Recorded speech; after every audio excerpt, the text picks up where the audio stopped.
I would like to ask if you have any insights on how to kickstart the Indic Renaissance.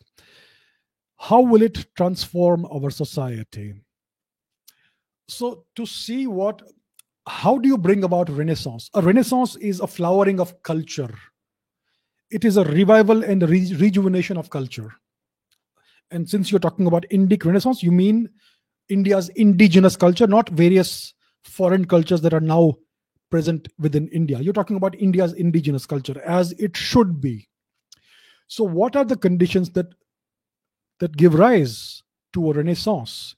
The conditions that give rise to a renaissance are prosperity, economic prosperity, and geopolitical security.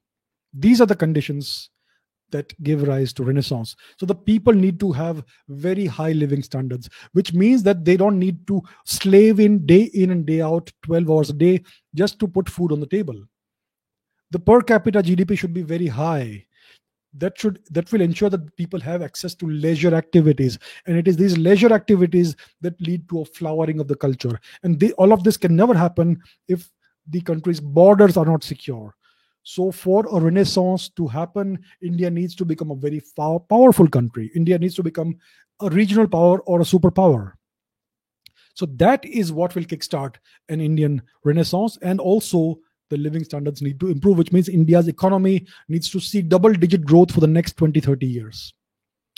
That is what will kickstart an Indic renaissance. It all starts with hard power, military power, and economic power, and all the Hindu phobic policies and the Hindu phobic constitution and laws need to be thrown out, and something indigenous needs to be put in its place.